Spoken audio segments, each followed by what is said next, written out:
रजीम बिस्मिल्लाहिर्रहमानिर्रहीम। इमरान साहब का शुक्रिया। उनने बेसिक जो कॉन्टोर्स हैं आपको जो बताए वो एक हकीकत है। हमारी सियासी सोच अलग हो सकती है, हमारी आइडियोलॉजीज़ अलग हो सकती हैं, हम एक पार्टी के हिस्से ना हैं, लेकिन हम सब आज से 4 साल पहले जब रिवायती सियासी पार्टीज़ ने अर्बन लोकल बॉडीज़ का बायकॉट किया, उस वक्त हम आगे आए और हमने ये इलेक्शन लड़ा। इसलिए लड़ा कि शहर श्रीनगर में जहाँ 10 साल से अर्बन लोकल गवर्नेंस नहीं हुई थी, 10 साल से जो नुकसान हुआ था, जो काम लोगों के मिली मसाइल पेंडिंग थे, उनमें एक तवानाई आए, वो तेज़ हों और शहर की डेवलपमेंट हो। हम में से किसी का कोई पॉलिटिकल बैकग्राउंड नहीं है। हमारे वालिद साहिबान न मिनिस्टर थे न एमएलए थे, हमारे लिए फैमिली बिजनेस नहीं है, लेकिन हमने पूरी नेक नीति के साथ कोशिश की और कर रहे हैं और करते रहेंगे कि शहर में बदलाव आए। लेकिन जब हमने इस कोशिश में, पहले तो जब इमरान साहब डिप्टी मेयर थे, इमरान साहब और मुझ में जब इत्तेफाक हुआ, जब हम यूनाइट हुए शहर के लिए, शहर के बका के लिए। इमरान साहब भी पढ़े लिखे हैं, मैं भी पढ़ा लिखा हूँ। हम यहाँ पे सियासत में कोई एक्सीडेंटली नहीं आए हैं, कोई मजबूरन नहीं आए हैं, शौकन आए हैं। और जब हम इकट्ठे हुए तब यही तंजीमें निकली, यही नेशनल कॉन्फ्रेंस निकली, हम में तफरीक उठाने के लिए, हमें डिवाइड करने के लिए और डिवीज़न के फ़ायदे उठाए, हर एक किस्म का फ़ायदा उठाया। वो फ़ायदे जो मैं यहाँ पे आपको अगर बता दूँ, शायद इनका सियासत में रहना ही मुश्किल हो जाएगा। उसके बाद एक फिर से एक अरसा गुजरा जब इमरान साहब और मेरी डिफरेंसेस हुई।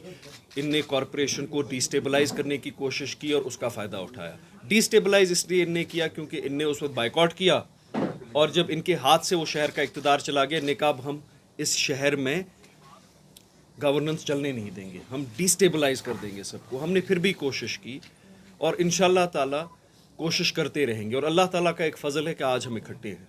लेकिन आज कुछ रियलिटीज़ हम आपसे शेयर करना चाहते हैं। मैं, इमरान साहब तो वक्तन फ़वक्तन कनेक्टेड रहते हैं, इनने हर एक स्टेटमेंट फैक्चुअली दिया, इनने स्टेटमेंट जो गलत स्टेटमेंट्स आए उनको भी काउंटर किया।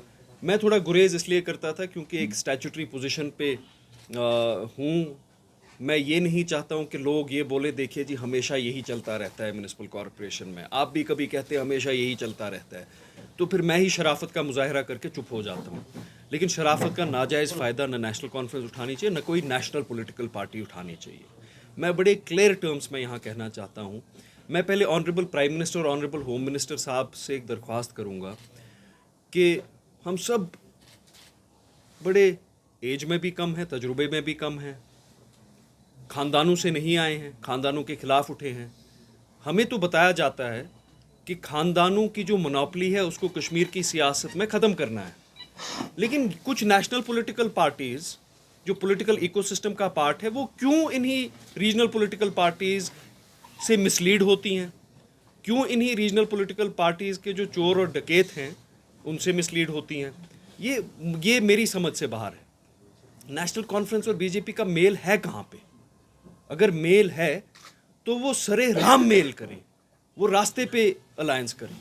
पीडीपी ने एक अलायंस की बीजेपी के साथ, ओपनली की, पीपल्स कॉन्फ्रेंस ने की, ओपनली की।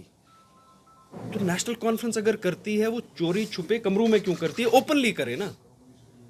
अगर किसी को ये शौक है कि वो एसएमसी को डिस्टेबलाइज करे और उसके लिए एनसी और बीजेपी एक अलायंस भी आपस में करे, खुदारा कीजिए, ओपनली कीजिए। मैं कह रहा हूं वसूख के साथ, मैं आपकी बैंड बजा के रख दूंगा शहर में। मेरे पास वो सबूत हैं आपके खिलाफ, इमरान साहब और मेरे पास वो सबूत हैं आपके खिलाफ। नेशनल कॉन्फ्रेंस के 3-4 कैंडिडेट तो इलेक्शन ही नहीं लड़ पाएंगे, और ऐसे ऐसे सबूत हैं कि आप उनके घर की तरफ नहीं देखेंगे। उसके बाद हमने पूरा 5-6 महीने एक एक्सरसाइज करके we have received such horrendous, terrible and horrible proofs against National Conference and their sons and their leaders कि इंसान का दिल दहल जाता है वो बोलते बोलते, और उनको पता है वो हम सब की माँ और बहनें हैं, बच्चियां हैं। यहाँ पे कोई नेशनल कॉन्फ्रेंस का लीडर ये ना समझे कि मेयर कुर्सी या एसएमसी की इतनी कोई लालच होगी, या जुनैद मत्तू को या शेख इमरान को या यहाँ पे बैठे हुए साथियों को कि हम ब्लैकमेल होंगे। उसका सवाल ही पैदा नहीं होता है। हर 6-7 महीने के बाद कोई 2 पैसे का आदमी जिसने उतने वोट लिए होंगे जितने घर में अफराद होते हैं, वो उठ के बोल देता है जी हम दस्तखत शुरू करने जाएं, तो करें ना दस्तखत। हमारे पास कितने दस्तखत हैं? हमारे पास तो 62 सिग्नेचर्स हैं incumbent deputy mayor national conference के खिलाफ। कोई कॉर्पोरेटर है वो वहां भी दस्तखत करे, यहां भी दस्तखत करे। Should the idea of India, should the idea of democracy be tarnished and blackmailed because of people जो ब्लैकमेल करने निकले? एक इल्जाम लगा जी बहुत सारा काम शहर के एक हिस्से में हुआ है, बेबुनियाद इल्जाम है।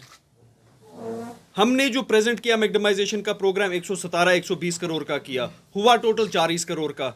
अगर 120 में 40 का ही हम मैनेज कर पाए, the reality is the entire city can't be covered in 1 year, it will be covered in 2 years. ये कॉमन सेंस है।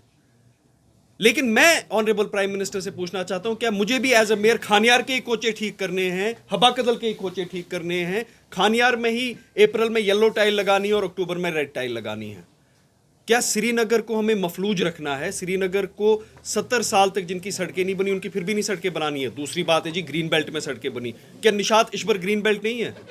डलगेट क्या डल लेक के बाउंड्री पे नहीं है? लेकिन अगर सैदा कदल और अशाई बाग में सड़कें बनती हैं, उस पे कुछ तंजीमें शोर उठाते हैं। उनका क्या कहने, उनका ये कहने का मतलब है कि इस शहर का जो अहले शिया भाई है उसको सड़क का हक नहीं है।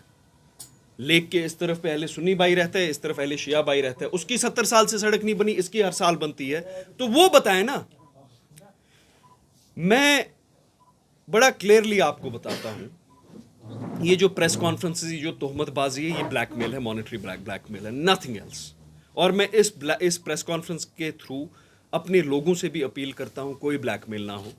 मैं एडमिनिस्ट्रेशन से भी अपील करता हूं कि वो इसके रूट्स पे जाए।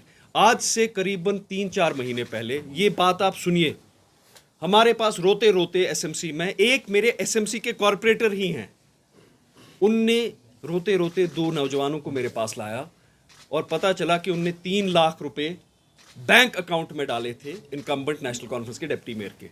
मैंने कमिश्नर साहब को लाया, मैंने एसएसपी को फ़ोन किया, वहाँ पे एक मजिस्ट्रेट आए, वीडियो स्टेटमेंट रिकॉर्ड हुआ और हमने हवाला कर दिया। एसएचओ शहीदगंज ने इंक्वायरी करने के बाद रिपोर्ट दी गवर्नमेंट को कि हमें ये जी बिल्कुल सही है, 3 लाख की रिश्वत अकाउंट में ली गई और ये हम फॉरवर्ड फॉर प्रोसिक्यूशन करते हैं। 1.5 महीने से उसमें कोई एक्शन नहीं है। उस सैलरी अकाउंट में नेशनल कॉन्फ्रेंस के डिप्टी मेयर के 1 करोड़ 5 लाख की रिश्वतें ढूंढी गई। सरपंच आज 5,000 रुपए पे सस्पेंड होता है, 5,000 पे। एक म्युनिसिपल कमेटी का चेयरमैन 1,500 रुपए पे गया। 1 करोड़ 5 लाख रुपए सैलरी अकाउंट में एक नेशनल कॉन्फ्रेंस के लीडर के निकले हैं। एंटी करप्शन ब्यूरो की इन्वेस्टिगेशन हुई है, अभी 1-2 महीने पहले कंप्लीट हुई है। 1 करोड़ 5 लाख रुपए निकले हैं।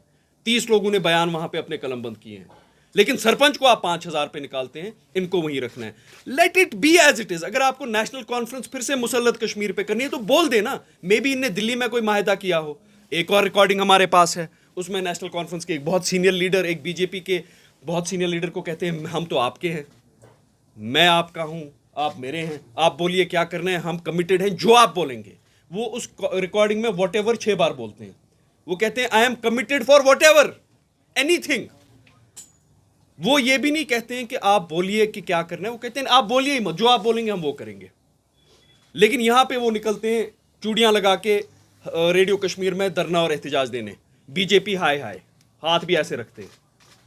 अगर सारे पोप्ती कर हो कम से कम इस पर करो, स्विच